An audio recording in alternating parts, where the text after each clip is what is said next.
Bonjour à tous ceux qui me suivent sur ma chaîne YouTube Emmanuel Life. Donc, je suis heureuse de vous accueillir dans cette nouvelle émission qui a été diffusée sur la radio FM Évangile 66 dans l'émission Parole au féminin. Bienvenue dans cette nouvelle émission. Heureuse de partager avec vous sur cette thématique qui est très compliquée pour les chrétiens, pour tout le monde en général, mais surtout pour nous les chrétiens. Alors, sans créer davantage de suspense, je vais partager avec vous aujourd'hui sur la question du péché. Et il nous arrive de tomber. Il nous arrive en fait d'aller dans des terrains dans lesquels nous savons que Dieu ne nous attend surtout pas. Et la vraie question, c'est non pas comment je suis tombée. Souvent, le vrai problème, c'est comment je me relève. Comment j'arrive à revenir dans la présence du Père. Comment j'arrive à sortir en fait de cette période où je culpabilise, où je me sens sale, où je me sens éloignée de Dieu. Comment je reviens à Dieu? Souvent, on ne trouve pas à l'intérieur de nous cette capacité de revenir vers Dieu parce qu'on se sent soit hypocrite. Et comment on fait pour revenir vers Dieu alors qu'on sait qu'on lui a fait du mal, qu'on a mal agi et qu'on l'a fait consciemment? Alors moi, je vais vous prendre un exemple qui pour moi est extraordinaire dans la parole de Dieu. C'est l'histoire de David et de Bathsheba, donc ou Bethsabée selon les traductions. Donc on sait que, pour reprendre un petit peu, c'est dans 2 Samuel 11. Donc il faut savoir que Bathsheba est femme, elle est mariée à Uri. Donc Uri est un soldat, il sert dans l'armée du roi David. Et David, en fait, il est dans son palais un soir, il se lève, il se balade. Et quand il se balade, il voit donc sa voisine, Bathsheba, qui est nue. Elle prend un bain et il désire cette femme. Il désire cette femme qui est mariée. Il fait appeler cette femme à lui. Elle vient et ils ont des relations ensemble. Très rapidement, Bathsheba fait savoir à David qu'elle est enceinte. Et lui, conscient que ça va se savoir, qu'est-ce qu'il fait? Il envoie en fait chercher donc le mari de Bathsheba, donc Uri. Il le fait venir chez lui dans l'espoir que l'homme dorme avec son épouse et que il y a une intention de cacher, mais aussi de manipuler, c'est de la manigance, on est en plein dans la manigance. Donc il y a un péché d'adultère, il y a en plus une manigance derrière. Et ce qui se passe, c'est que Uri, lui, il dort pas avec sa femme. Il se dit, voilà, moi, tous mes soldats sont privés de leur épouse. Il n'y a pas de raison que je jouisse d'un plaisir supplémentaire par rapport aux autres soldats. Donc, il dort devant la porte de sa maison. Il ne dort pas avec son épouse. Ce qui contrarie les plans du roi David, puisqu'il ne peut plus cacher que cette grossesse est bien le fruit d'une autre union que celle d'Uri et de sa femme Bathsheba. Et donc, il va crescendo dans la manigance et il fait mettre ce soldat, donc Uri, en première ligne, là où il est quasiment certain que tu vas mourir donc, au combat. Et c'est ce qui se passe, donc Uri meurt au combat. David prend Bathsheba pour épouse, ils ont un enfant. Et le fruit de cette union adultère finit par mourir. Donc il y a David jeûne pendant plusieurs jours, espérant que l'enfant ne meure pas. Finalement, l'enfant meurt. David reste avec cette épouse. Et qu'est-ce qui se passe? On se dit, mais comment ils ont péché, ils sont allés très loin dans leur péché ensemble. Il y a une sentence qui est tombée, ils ont perdu cet enfant et ils restent avec elle. Ils restent avec cette femme. On mesure qu'on parle du roi David. C'est quelqu'un en fait qui a lutté contre Saül, contre les circonstances. Dans sa vie, en fait, on peut voir que David, c'est quelqu'un qui a lutté contre des lions, qui a battu Goliath. On connaît l'histoire de David qui maintenant est enfin installé dans son palais. Et qu'est-ce qui le fait tomber? Une femme. Le désir d'être avec une femme qui n'est pas la sienne. C'est incroyable parce que si on retranspose dans notre propre vie, on a peut-être chacun de nous mené des grandes luttes, des grands combats, des choses extrêmes, et puis finalement on tombe sur une chose qui semble être simple en fait. Et c'est ça qui fait le plus mal, c'est se dire mais moi j'ai vaincu un cancer, j'ai lutté contre je sais pas, la drogue. Peut-être que certains d'entre vous, ça vous parle, ce que je suis en train de vous dire là. Et puis finalement, vous êtes tombé dans un petit péché. Enfin, petit péché, il n'y a pas de petit péché, mais je veux dire, quelque chose qui vous semblait, mais moi, je n'ai pas de problème avec ça. J'ai vécu des choses bien plus grandes que ça. Et pourtant, c'est dans ce péché que vous êtes tombé et la culpabilité est là. La culpabilité vous ronge et vous vous dites, oui, je sais que Dieu est mort pour ce péché, je sais qu'il est bon pour me pardonner, mais je m'en veux d'avoir été aussi faible, je m'en veux, je m'en veux. Et peut-être que certains d'entre vous, Dieu vous avait prévenu, mais vous n'avez pas entendu ce que le Seigneur cherchait à mettre sous vos yeux. Et là, la culpabilité est là. Elle pèse sur vos épaules, elle empêche de rentrer en communion avec le Seigneur. Vous avez du mal à prier, vous avez du mal à retourner à l'église, vous vous sentez illégitime. Eh bien, c'est pour vous que j'ai voulu faire ce partage, ce message. Alors, quand j'ai médité sur cette question, que j'ai souhaité partager ça avec vous, j'ai tout de suite eu cette pensée du jour de mon baptême. Quand j'ai reçu le baptême, eh bien, je ne parle pas simplement du baptême physique, c'est-à-dire quand je suis rentrée dans les eaux du baptême, dans l'assemblée, où j'ai eu le pasteur qui m'a posé ces fameuses questions, est-ce que tu crois que Jésus-Christ est fils de Dieu, tout ça. Je ne vous parle pas simplement de ce jour officiel qui a eu lieu devant tout le monde. Je vous parle aussi du moment où Dieu a posé sa main sur votre vie et qu'il a décidé que vous allez recevoir son esprit. Et qu'à ce moment précis, vous avez eu cette conviction de péché, de justice et de jugement. Vous avez reçu le Saint-Esprit en vous, où le salut est entré dans votre vie. Je vous parle de ce jour-là. Et pendant que je méditais en fait sur ce temps que nous allions partager ensemble, le Saint-Esprit m'a interpellée sur cette question-là. Oui, il m'a clairement dit, penses-tu, Emmanuel, que le jour où j'ai validé, parce que c'est une volonté de Dieu qu'on ait le salut, le jour où Dieu a fait descendre son esprit en nous, ce n'était pas, on n'a pas trébuché, ce n'était pas une erreur, Dieu était parfaitement conscient de ce qu'il était en train de faire. Est-ce que vous pensez que le jour où Dieu a mis son esprit en nous, où Dieu est venu habiter en nous, où Dieu a décidé que nous allions être sauvés, toi et moi, est-ce qu'il n'était pas conscient de ce qui allait se produire après ? Dieu savait, au moment où il a mis son sceau définitif sur notre vie, que un tel allait être adultère, que certaines célibataires allaient avoir des relations illicites. Dieu savait que certains allaient voler, mentir. Dieu savait ce qui allait se passer après. Il n'est pas surpris par nos faiblesses. Il n'est pas surpris par nos péchés. Il n'est pas surpris par ce qui nous pousse, en fait.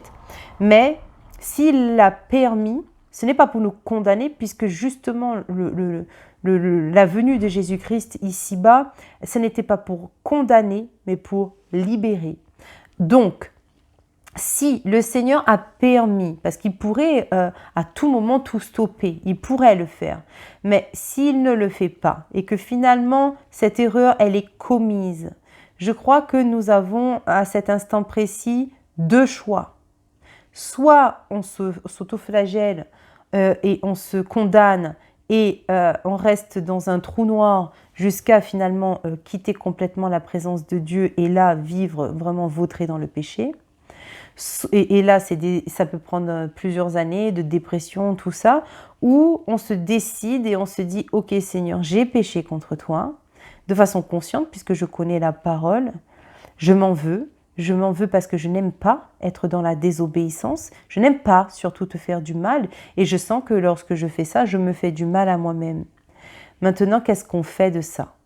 Moi, je vous invite à aller plutôt dans cet élan-là, de se dire, voilà Seigneur, je ne suis pas parfaite, ce n'est pas un secret, tu es venu pour ça, pour cette position dans laquelle je me trouve là maintenant, de me rendre compte que je ne suis pas infaillible. Je ne suis pas infaillible. Cela nécessite d'être humble, d'accepter qu'on n'est pas infaillible, qu'on est tombé dans un péché, quel qu'il soit, et que maintenant, on a besoin d'une intervention divine pour pouvoir revenir en paix dans la présence de Dieu.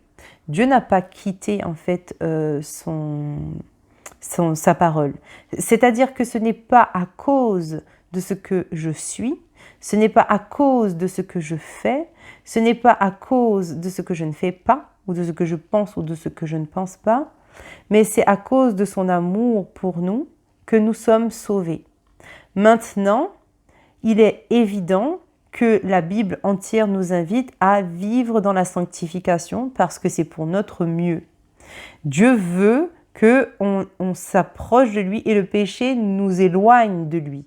Donc, je ne vous dis pas, c'est pas un problème, c'est pas grave, reviens à Dieu. Non, il y a une nécessité, après avoir consommé le péché, de se repentir. La repentance, elle dure le temps qu'elle doit durer. C'est le Saint-Esprit qui doit conduire ce temps de repentance. Ce n'est pas nous qui devons conduire ce temps de repentance parce que sinon ça veut dire qu'on se repent avec nos émotions et dans ce cas, ça peut partir dans des dépressions, etc. Quand je dis il faut se repentir selon l'Esprit de Dieu, Seigneur, je te demande pardon, accorde-moi ta paix, je veux rentrer dans ta paix.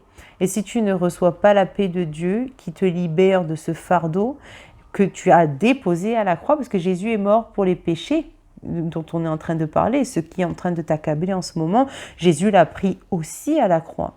Si tu n'arrives pas à rentrer dans cette paix que Dieu veut te donner, je crois vraiment que ton vrai combat, ce n'est plus de regarder ton péché, ce qui a été fait, mais de regarder à comment je peux rentrer à nouveau dans cette paix avec toi, Seigneur.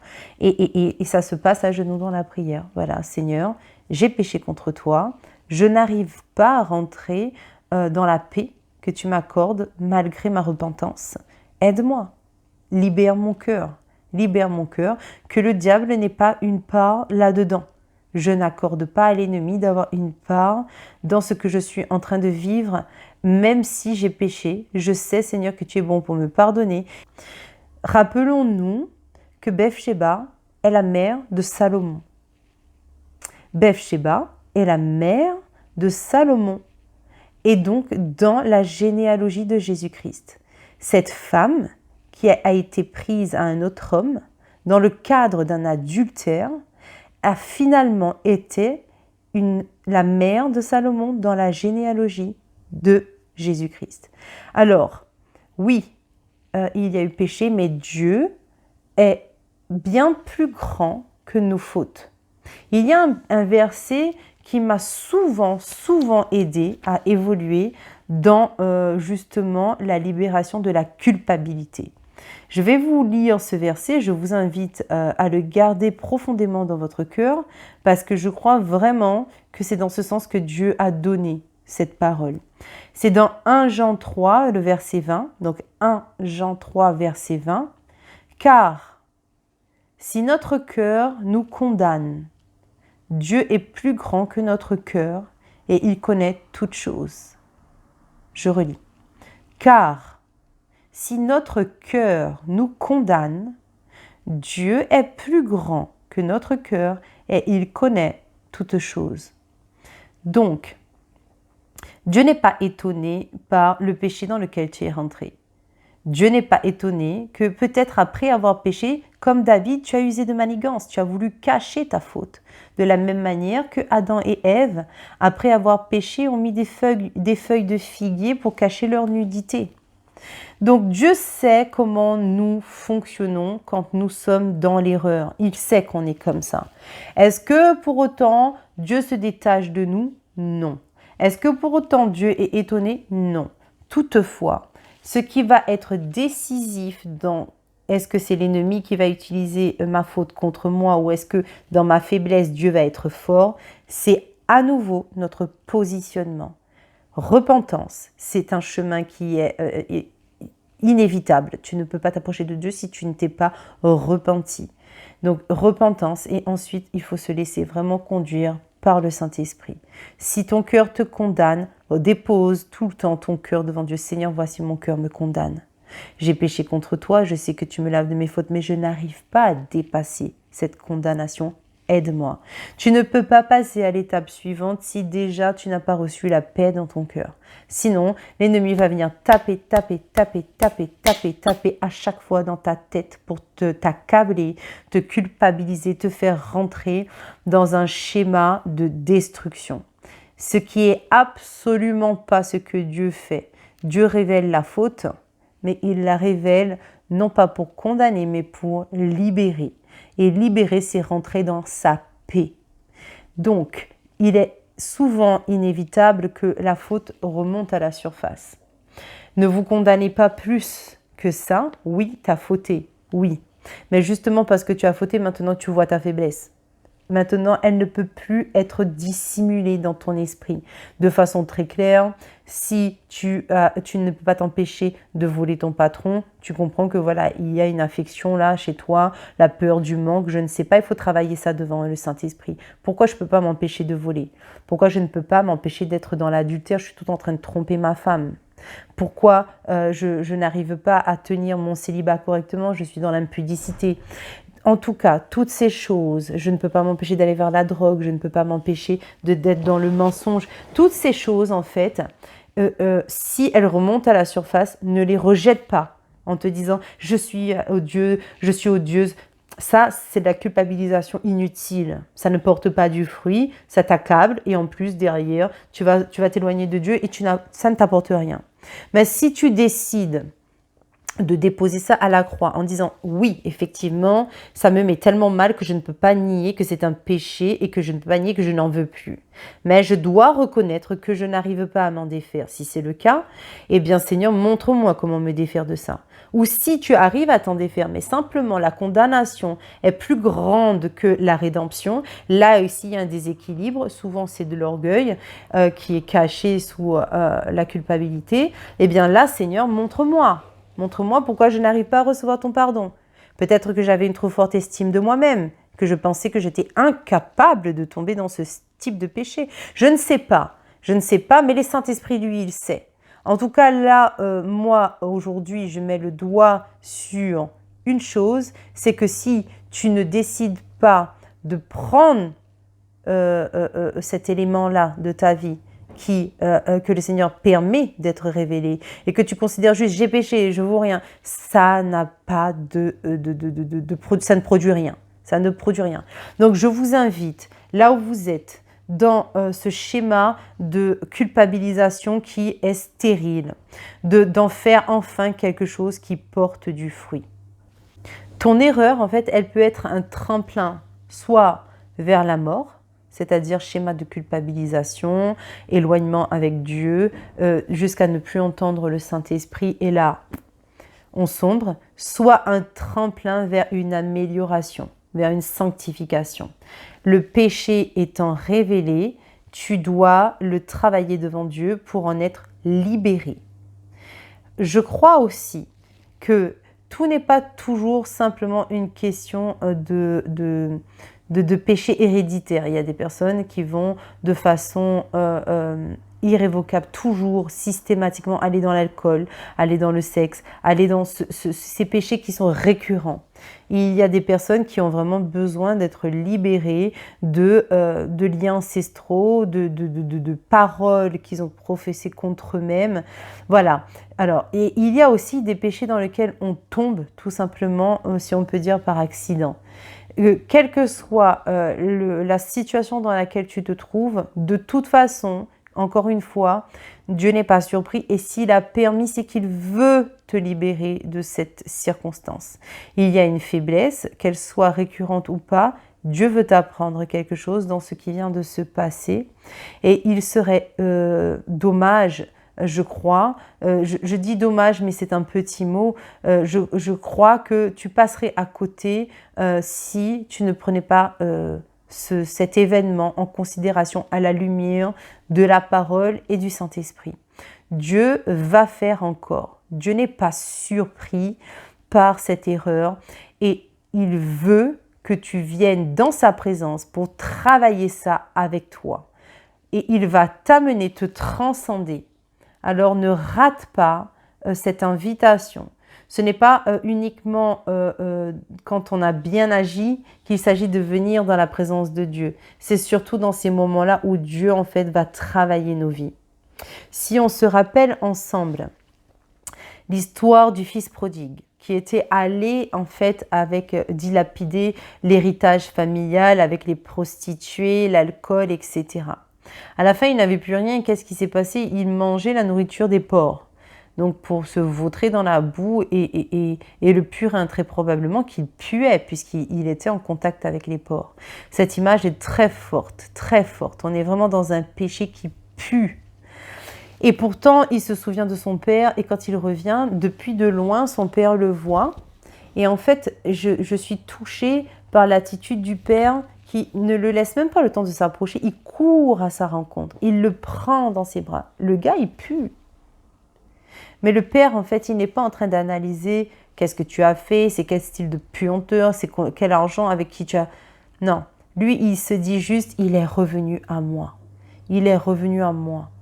Donc, vraiment, là où tu es, la prochaine étape, si tu as déjà passé l'étape de la repentance, eh bien, c'est vraiment, reviens au Seigneur, parle-lui, dis-lui, voilà où j'en suis avec toi. Voilà l'état de mon cœur. Je dépose à tes pieds mes fardeaux, c'est ça. C'est ouvrir sa bouche, venir devant Dieu et lui dire, voilà, moi je me sens sale, je me sens déshonorée, je t'ai déshonorée, je ne me sens plus légitime, j'ai le sentiment d'être hypocrite devant toi. Peut-être que j'ai aimé mon péché, alors que je sais très bien que cela te déshonore. Peut-être que tout ça, il n'y a que toi qui peux déposer ça aux pieds du Seigneur. Donc fais-le, ouvre ta bouche et dis-lui. Et tu verras que Dieu est plus grand que toi pour t'amener à te transcender.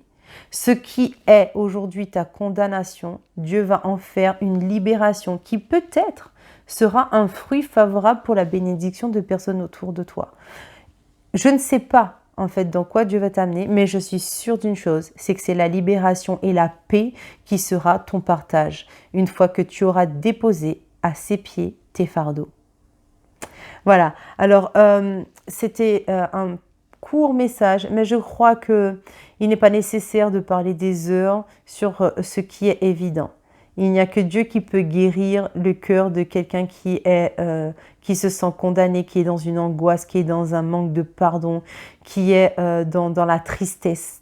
Alors, allez au pied de la croix, mettez-vous vraiment dans la présence du Saint-Esprit. Dieu va faire encore. Il n'est pas surpris par ces événements. Quand il t'a accordé le pardon de tes péchés, le salut pour ton âme, il savait déjà que cette chose allait arriver. Il le savait et pourtant, il a permis que tu sois sauvé. Il a permis que tu reçois son salut. Il a permis que vous ayez tout ce que vous avez déjà vécu avec lui. Il l'a permis en sachant qu'il allait se passer ça.